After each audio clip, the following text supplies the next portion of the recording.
Dear students, तो इस video में हम क्लास 10th के लिए जो सेकंड चैप्टर है एसिड्स बेसिस एंड सॉल्ट, तो उसमें हम डील कर रहे हैं सब इम्पोर्टेंट कंपाउंड्स जो कि बोर्ड एग्जाम से पूछे जाते रहते हैं।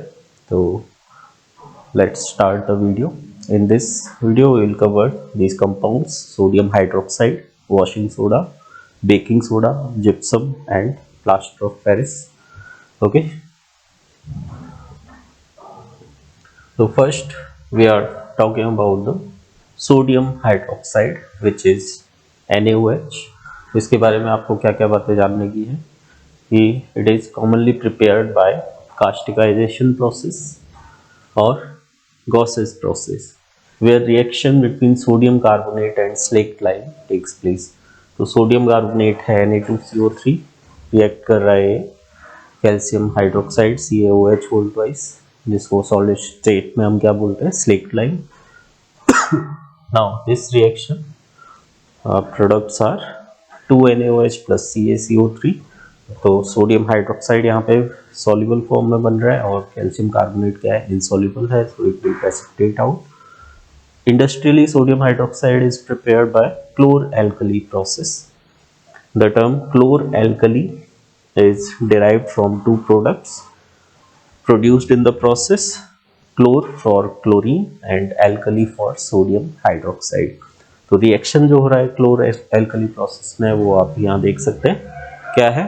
जो क्लोर एल्कली प्रोसेस में जो ब्राइन सॉल्यूशन है उसको हम इलेक्ट्रोलाइज करवाते हैं। तो brine solution 2NaCl aqueous plus H2O gives, तो H2 hydrogen gas is liberated at cathode and Cl2 gas is liberated at anode. बाकी यहाँ पे सोडियम हाइड्रोक्साइड इज फॉर्म। ठीक है, तो ये बात याद रखना है, प्रोडक्ट्स में हाइड्रोजन गैस कैथोड पे लिबरेट हो रहा है, एनोड पे क्या लिबरेट हो रहा है, क्लोरीन गैस। इसको आप फिगर में भी देख सकते हैं। सो this is the process shown in this diagram. यहाँ पे क्या है, एनोड ये और कैथोड ये पार्ट है आपका। ठीक है, तो इसमें जो ब्राइन सॉल्यूशन है कॉन्सेंट्रेटेड NaCl, इसको हम एंटर करा रहे हैं ये ऊपर से एनोड की तरफ से। ठीक है, तो यहाँ पे क्या है, इलेक्ट्रोलिसिस होगा तो chlorine gas is being liberated at anode. ऐसे ही ये एक मेम्ब्रेन है, आयन एक्सचेंज मेम्ब्रेन, जिससे क्या है कि सोडियम आयंस जो है वो माइग्रेट कर सकते हैं। और यहाँ पे हम क्या कर रहे हैं, डाइल्यूट NaOH को सॉल्यूशन को एंटर करा रहे हैं। तो यहाँ पे जो इलेक्ट्रोलिसिस होगा उससे आपको क्या प्रोड्यूस मिल रहा है, प्रोडक्ट मिल रहा है hydrogen gas which is being liberated at cathode. तो जो डाइल्यूट NaOH आपने यहाँ से एंटर कराया है, इस रिएक्शन में भी NaOH प्रोडक्ट प्रोड्यूस हुआ है, तो कॉन्सेंट्रेटेड NaOH वो यहाँ से एग्जिट करेगा नीचे से। ऐसे ही यहाँ पे जो NaCl कॉन्सेंट्रेटेड आपने एंटर कराया है वो एग्जिट कर रहा है नीचे से डाइल्यूट NaCl सॉल्यूशन के फॉर्म में। So this is the process known as chlor alkali process.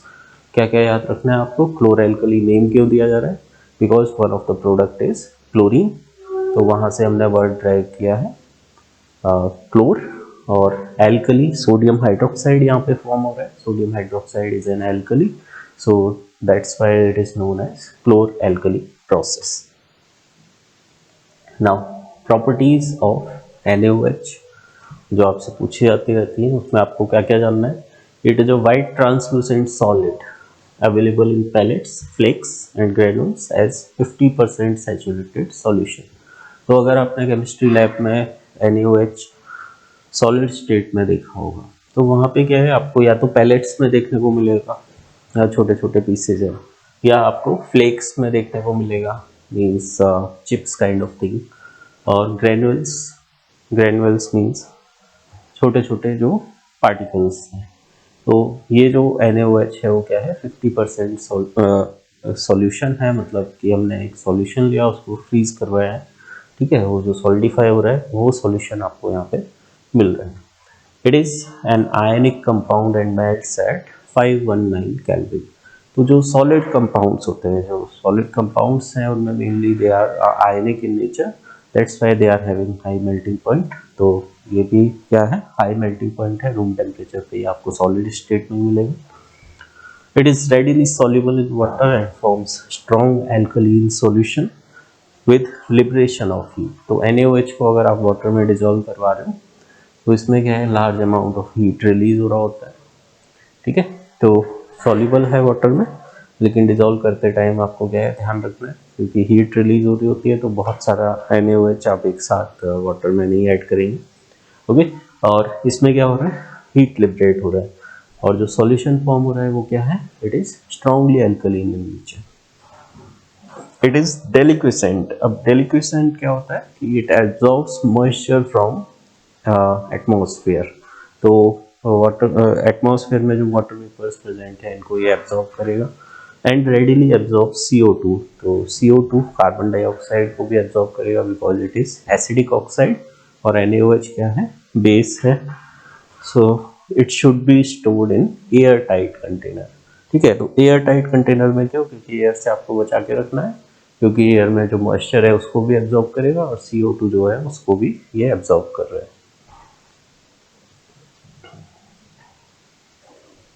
Now, uses of NaOH. So it is mostly used as a strong base in the manufacture of pulp, paper, textile, soaps, dyes, detergent and cellulose. तो इन सब के production में क्या हो रहा है कि इसका यूज हो रहा है एज ए बेस, ठीक है। It is used in petroleum refining. अब पेट्रोलियम रिफाइनिंग में कैसे यूज करते हैं कि जो पेट्रोलियम डिग आउट किया जा रहा है उसके साथ में क्या है, मड है, और उस मड में क्या है, एसिडिक ऑक्साइड्स हैं, तो उनको न्यूट्रलाइज करने का काम करने के लिए NaOH काम में लिया जा रहा है। It is used as a drain cleaner also.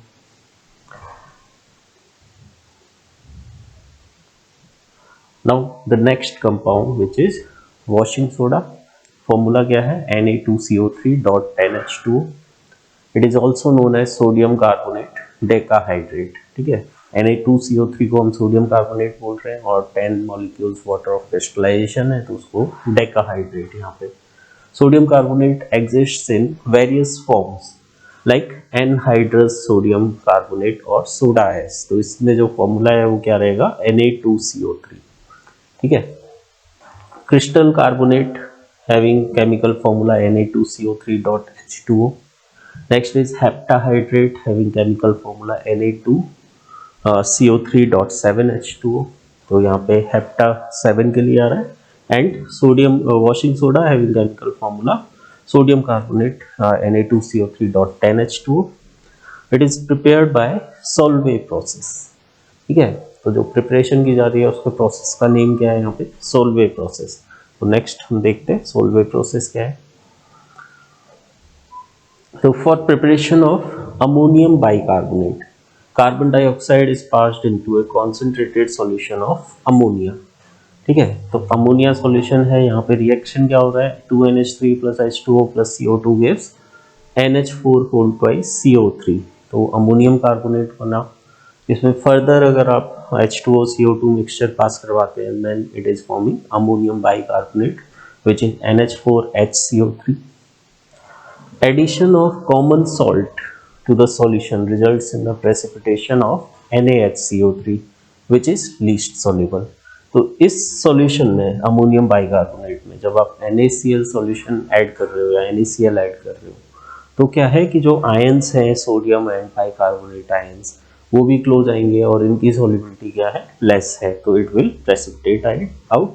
तो NaHCO3 आपका प्रेसिपिटेट होगा। Next sodium bicarbonate is then heated to give sodium carbonate.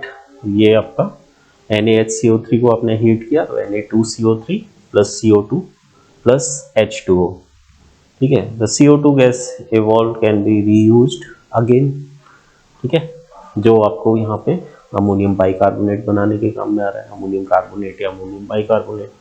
Anhydrous sodium carbonate is dissolved in water and recrystallizes to get washing soda crystals containing 10 molecules of water of crystallization। तो जो Na2CO3 बना है इसका हम solution form करेंगे और उस solution को हम क्या करने वाले हैं, रिक्रिस्टलाइज करने वाले हैं। Okay, so this is the process, Solvay process. Now the properties of washing soda, it is white crystalline solid, Okay. It is readily soluble in water and hydrolyzes in water to give an alkali alkaline solution. अब alkaline solution कैसे बनेगा? देखो भाई, alkaline solution में क्या है कि ये जो आपका सॉल्यूशन है सोडियम कार्बोनेट का, ये फर्स्ट क्या होगा, डिसोसिएट होगा इनटू आयंस। इस तरह से Na2CO3 प्लस H2O, ये वाटर में आपने ऐड किया तो जो सोडियम आयंस है Na plus aqueous and CO3 2 minus carbonate ion. ठीक है। अब ये जो सोडियम आयन है ये तो हाइड्रोलाइज नहीं होगा because it is coming from a strong base, but जो CO3 कार्बोनेट आयंस हैं they are coming from a weak acid H2CO3, तो ये हाइड्रोलाइज होंगे, है ना। तो CO3 2 माइनस प्लस H2O, क्योंकि वाटर वहाँ पे प्रेजेंट, तो ये वाटर के साथ रिएक्ट करेगा HCO3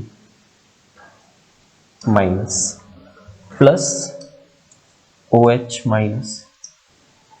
ठीक है। तो सॉल्यूशन के अंदर क्या है, हाइड्रोक्साइड आयन इस तरह से भी फॉर्म हो रहे हैं। पहले तो वाटर है, वाटर के अंदर जो हाइड्रोनियम आयन और हाइड्रोक्साइड आयन की कॉन्सेंट्रेशन इक्वल है, लेकिन जब उसमें हमने सोडियम कार्बोनेट ऐड किया तो कार्बोनेट आयन क्योंकि हाइड्रोलाइज हुआ मतलब वाटर से रिएक्ट कर रहा है, तो एक तरीका और हो गया यहाँ पे क्या फॉर्म होने का, हाइड्रोक्साइड आयन का। तो ये जो सॉल्यूशन है आपका एल्कलीन इन नेचर रहेगा। ठीक है। तो इस तरह से OH माइनस कॉन्सेंट्रेशन यहाँ पे बढ़ रही है। Next thing is on heating it gradually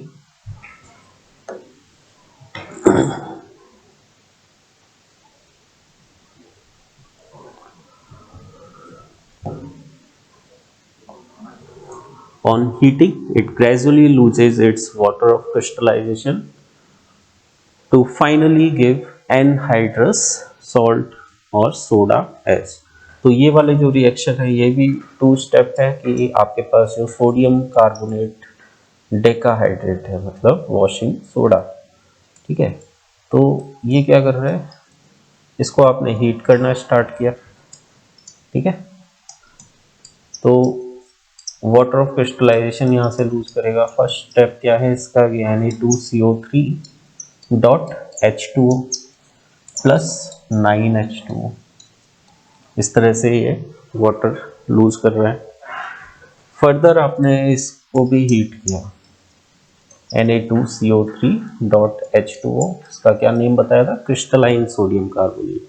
तो इसको भी अगर आपने हीट कर दिया है तो फर्दर ये क्या है, Na2CO3 मतलब जो remaining one molecule of water है उसको भी लूज करेगा। अब ये जो है सब्सटेंस, इसको हम बोल रहे हैं यहाँ पे सोडा ऐश। मतलब क्या है कि सोडियम कार्बोनेट को बिल्कुल हीट करने के बाद जो फाइनली सॉलिड रेसिड्यू बच रहा है वो क्या है, सोडा ऐश है। So this is the property. Now we will move towards the next thing which is uses of washing soda. अब यूजेस में क्या है, it is used for softening of hard water. Hard water आप लोगों को पता होगा क्या होता है कि जो सोप है वो जिस टाइप के वाटर में लेथर फॉर्म कर सकता है, झाग बना सकता है, उसको हम क्या बोलते हैं, सॉफ्ट वाटर। और जिसमें सोप लेथर फॉर्म नहीं कर सकता है वो क्या होता है, हार्ड वाटर। अब यहाँ पे क्या है कि देखो, एक चीज है कि सोप क्या है ना। सोप में क्या है कि आपको अभी जो प्रोडक्ट्स मार्केट में मिलेंगे they are mostly detergent cake. अगर आप ऑर्डर्स उनके एडवर्टीजमेंट देखेंगे तो वहाँ पे वो अक्सर क्या बताएंगे, they are detergent cake like Ghadi, Tide, Surf Excel, ये सब क्या है, डिटर्जेंट केक्स हैं।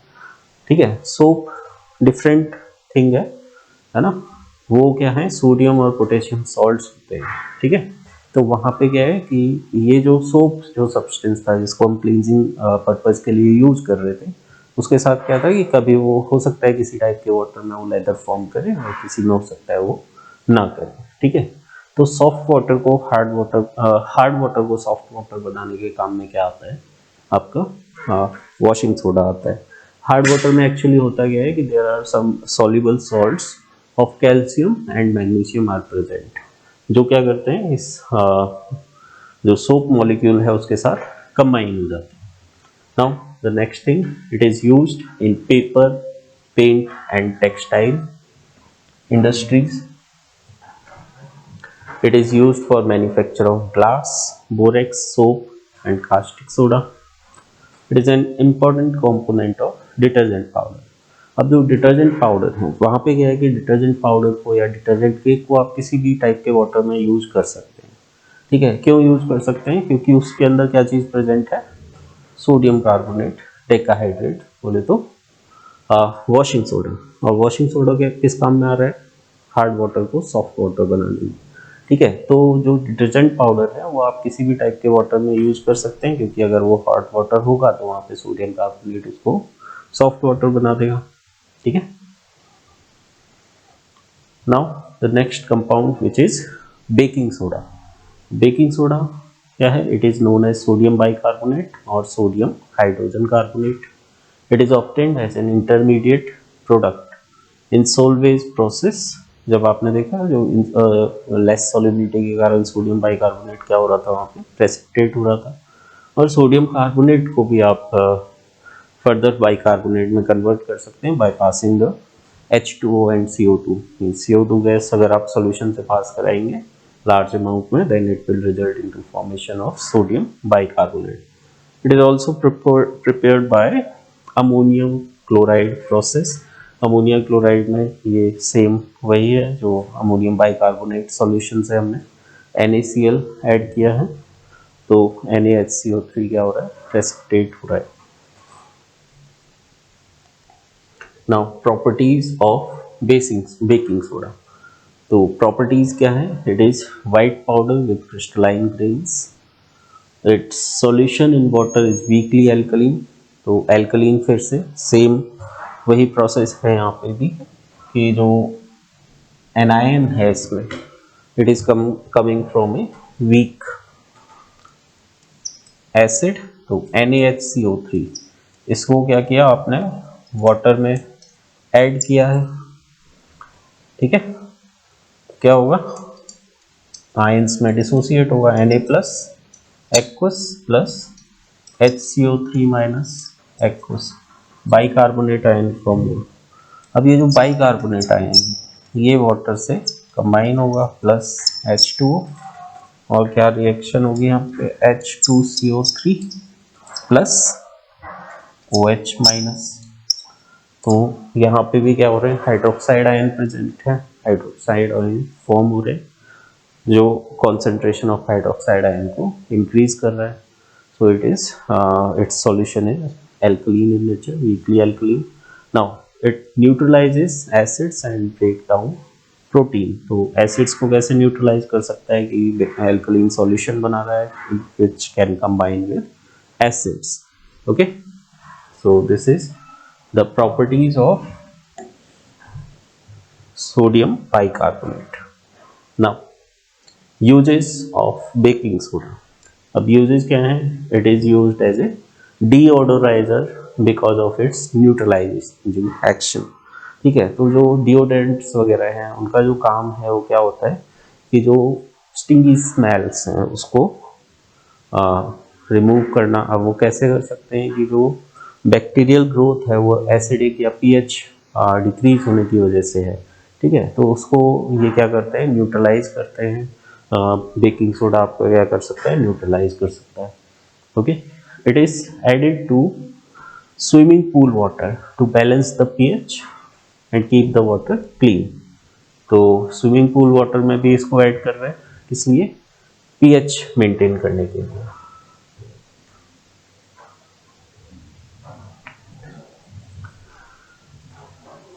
Next, it is used as a abrasive cleaner. Abrasive cleaner क्या है कि जो कुछ ऐसे क्लीनिंग प्रॉपर्टीज या क्लीनिंग एक्शन जिसमें हमें क्या है कि कुछ ऐसे सब्सटेंस चाहिए जो थोड़ा सा रफनेस लेकर के आए जब हम उसको अप्लाई करें सरफेस पे, और जिससे उस रफनेस से क्या है कि वहाँ पे जो स्टेन्स वगैरह हैं उसको रिमूव कर सके. तो इस तरह के क्लीनिंग के लिए भी एब्रेसिव क्लीनर के फॉर्म में इसको यूज़ किया जा सकता है. It is a mild abrasive agent baking soda can also be used in place of toothpaste. तो टूथपेस्ट में भी क्या है कि अल्कलीन मीडियम चाहिए होता है। आपने जैसे टूथ डीके के बारे में जो पढ़ा उसमें क्या है कि भाई पीएच अगर 5.4 से कम होती है तो जो टूथ डीके है वो स्टार्ट हो सकता है। तो ऐसे में क्या है पीएच को इंक्रीज करके रखना है। तो बेकिंग सोडा क्या है अल्कलीन सॉल्यूशन फॉर्म कर रहा है, बेसिक नेचर है इसका, है ना। तो इसको भी आप in place of toothpaste use कर सकते हैं। फिर इसका जो मेन कॉमन यूज है वो क्या है, it is used as a component of baking powder. और बेकिंग पाउडर क्या होता है, it is a mixture of tartaric acid and baking soda. So in combination with an acid, baking soda undergoes chemical reaction to release bubbles of CO2। तो क्या होता है कि जो भी कार्बोनेट बाइकार्बोनेट है इसकी आपने केमिकल प्रॉपर्टीज पढ़ी कि एसिड्स के साथ में क्या होता है इनका CO2 गैस रिलीज करते हैं, है ना। तो वैसा ही हमने एक मिक्सचर तैयार किया है कि एसिड है और बेकिंग सोडा है, मतलब बाइकार्बोनेट है। तो इसको जब आप हीट कर रहे हो तो ये क्या कर रहा है, it is releasing the CO2 gas. Therefore, baked food have a light crumb and are aerated with many holes left due to escaping bubbles of CO2। अब जो CO2 गैस फॉर्म होगा वो जब बाहर निकलेगा तो जो वेंट टाइप ऑफ स्ट्रक्चर्स हैं वो क्रिएट होंगे जिससे बबल्स ये पफीनेस लेकर के आएगा प्रोडक्ट्स में।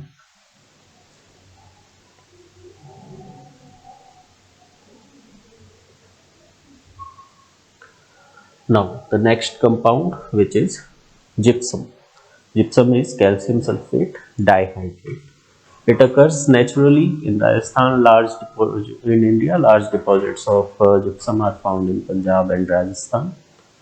In laboratory, it is prepared by action of sulfuric acid on calcium chloride। तो ये रिएक्शन है CaCl2 plus H2SO4 gives CaSO4 plus 2HCl। Okay, gypsum when heated to 373 Kelvin loses water to get plaster of Paris।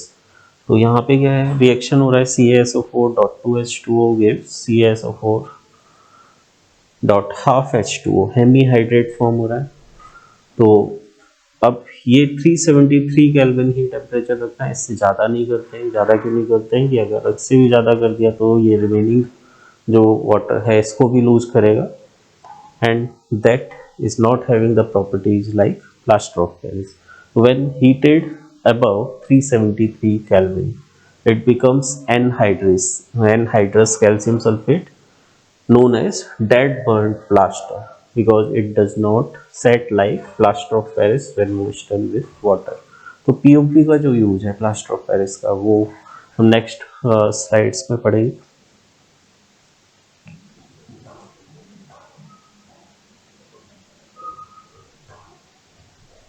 Now the plaster of Paris CaSO4 dot half H2O, it is prepared by heating gypsum। वो already आप लोग देख चुके हैं, ठीक है। 373 kelvin temperature, ये बातें याद रखनी है इसमें।